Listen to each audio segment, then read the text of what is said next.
Hey 8th graders, Mr. Songer here with your makeup lesson for lesson number 4. I'm coming from you from my Songer studio basement here today. For this lesson, you're going to need your accent on achievement book, and you're going to open up to pages 10 and 11.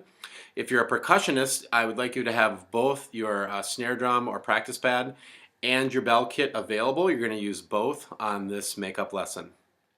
And for this lesson, what I would like you to do is we're going to learn about the key of F major.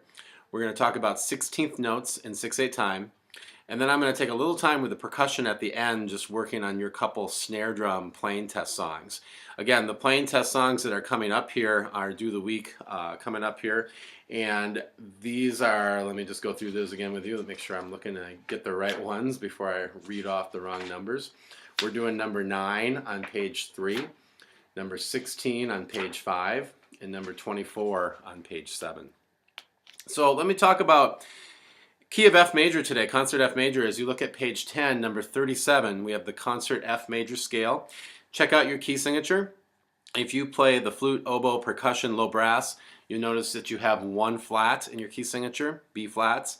That means it's a little tricky because you have E naturals. And for the low brass, you either have to start really low on the low F, or you're going way high to the high F. So you might want to just take a moment to look up fingerings for some of those notes on the back of your book, or slide positions for the bones. If you play French horn, you have no flats, so that means you're going to have B naturals in this song, so second valve on those Bs. And then for the trumpets and bass clarinets and tenor saxes, you have one sharp, so you have those F sharps. And then also beware that you have B naturals, okay, not flat.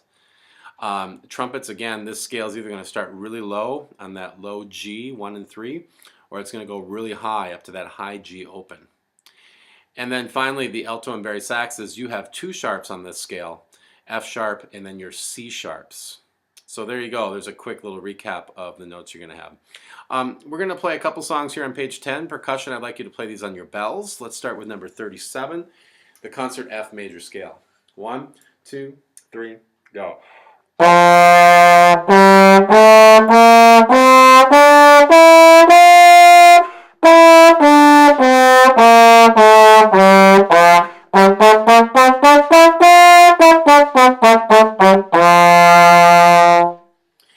And then we're going to jump down and do number 39. Number 39, a little bit on the slow side. 1, 2, and go.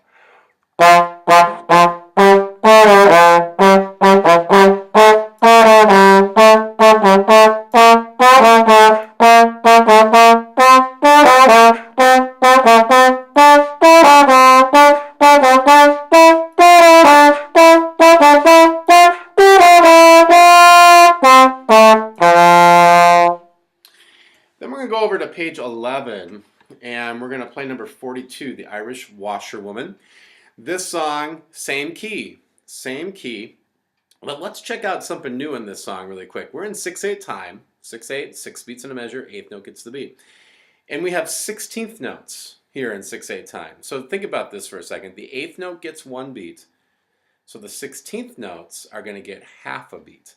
They're going to be like what you're used to as 8th notes in 4/4 time, okay? So if we're going 1, 2, 3, 4, 5, 6, 2, 3, 16th notes would be 2 per snap. Da, da, da, da, da, da, da, da, da, da, da, da. Okay, that's how fast they'd be going. 8th notes would be da, da, da, da, da, da. Okay, because we're in 6/8. We're going to try this and listen carefully. We're going to take the second ending on the second line and the 4th line. So in other words, we're not going to repeat, and we're going to skip the first ending on both the second line and the 4th line. Okay, let's try it. Number 42. Give you 5 beats and then we play.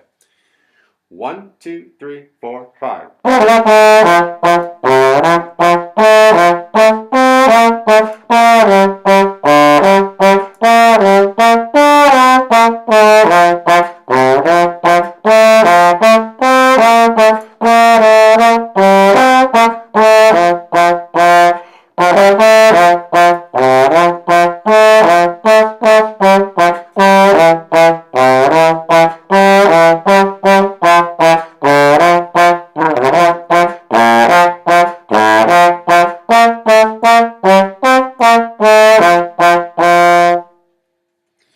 Some of you may be familiar with that melody. For your song that I want you to play to prove that you worked on this a little bit and watch the video, I'd like you to play number 42 and do it just the way that we did. No first endings on the second line and fourth line. Just play it straight through. Okay, so that's what you got to do to get complete credit for this makeup. I just want to point out a couple other things. Actually, point out something, play one more thing, and then I'm going to finish with some percussion stuff and woodwinds and brass. You can be done. Number 43 is a great exercise for brass players, where you are doing lip slurs. And you'll notice on the brass parts for number 43, they list underneath the notes what fingering or what position you should do all the notes in the first 4 measures, and then all the notes in the next 4 measures.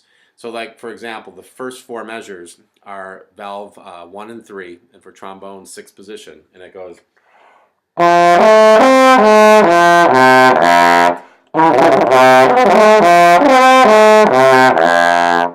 Sorry, that was poor on my part, but it gives you an idea. And then you go on and do the next 4 measures with 2nd and 3rd valve or 5th position. So that's a great exercise for the brass. It's a great warm-up exercise, actually. So I'd encourage you to try that. And then another thing I want to point out to everybody, going back to the playing tests that we have coming up, I'm going to play through number 9, the Andante Cantabile by Tchaikovsky. And I just want to get this in your head, and if you want to play along, you can. Percussion, you're going to do this one on bells. So even though I'm playing this on trombone right now, it might be good for you to play along with this on bells so you can hear how it goes as well. Okay, so let's try. I think I'm just going to do, I'll do the whole song.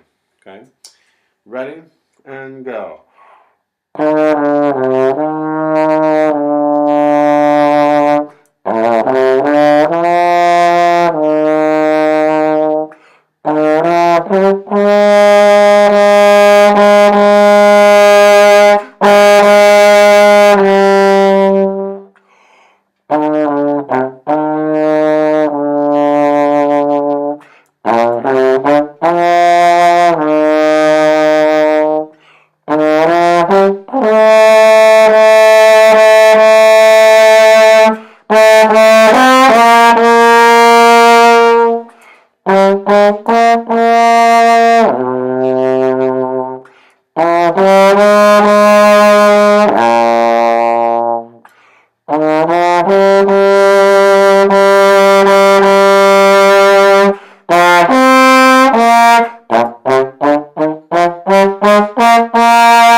So that's number 9.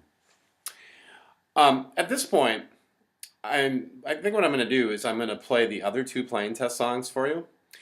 I'm going to do them on trombone first so that all the woodwinds and brass can hear the melody. And then I'm going to go over and play them on snare drum for percussion. But if you feel like, you know what, I got those, I'm done, I'm going to do the recording and be done with the lesson, that's cool.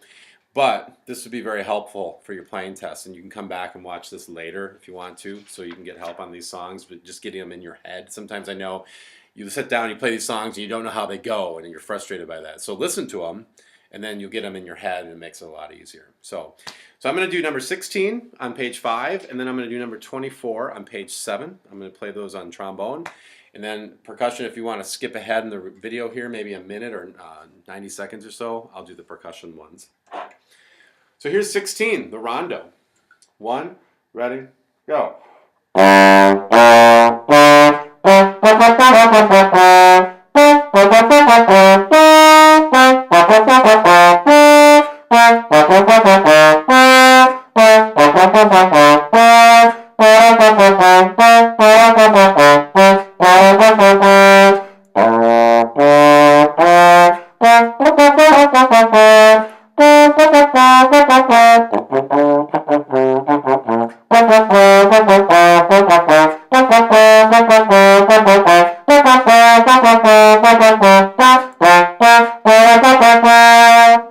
And you don't have to do the repeats, or the decalfing, I should say. And then let's do number 24 on page 7, the keel row. We will not do the repeats on this one either. Ready? Go.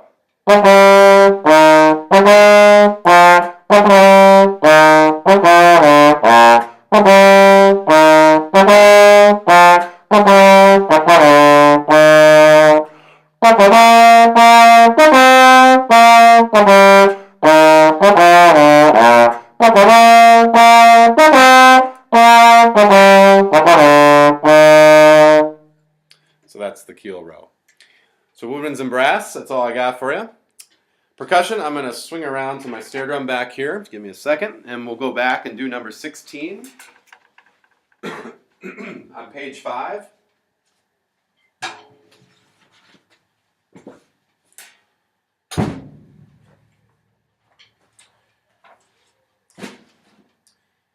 We're going to do this in 3/2.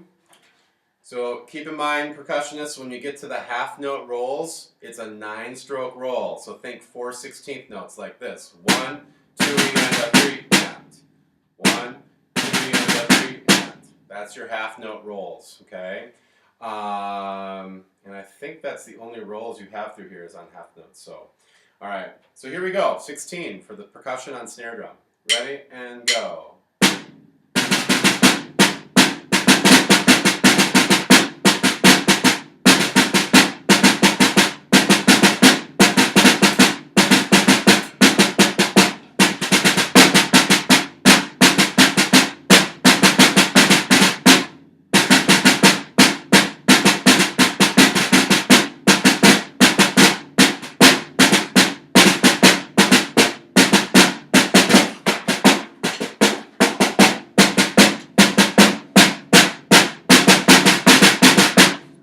Sorry, my book was sliding down my snare drum. I'm actually going to do that for you again, percussionists, and put my drum here where I put my book so I can see it.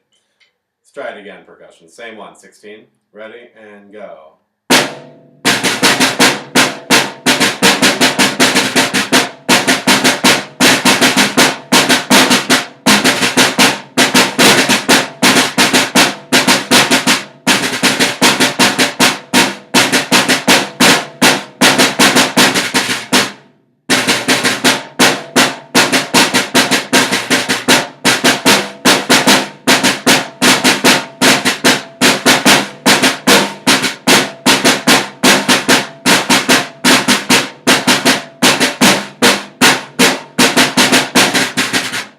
There we go. So that's number 16. And then as we skip ahead to page 7, number 24, the keel row. Now we have some 9-stroke rolls on quarter notes because we're in 2/4 time and not cut time. So on your quarter notes, you're going to think the same thing you were just doing on half notes. Like that. When you have rolls on your 8th notes, it's just a 5-stroke roll. So it's... Okay, so like the 4th measure of the song. So 1, 2, and then you also have 7-stroke rolls. So like the 2nd measure of the 2nd line, you're going to think 3 16th notes on those rolls. Okay, so here we go. Here's how it sounds from the beginning. 1, 2.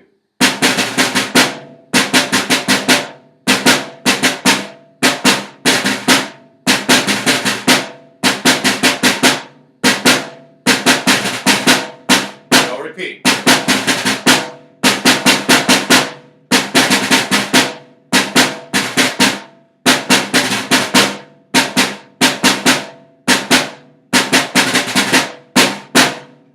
And there you go. And sorry I didn't say anything about not doing repeats, but we're not doing repeats on that one either. Okay.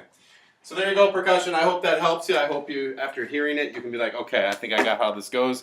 Wouldn't hurt to play along with it. It wouldn't hurt to listen to it and then play it without the recording, so whatever works for you. That's it. Have a great day, everyone.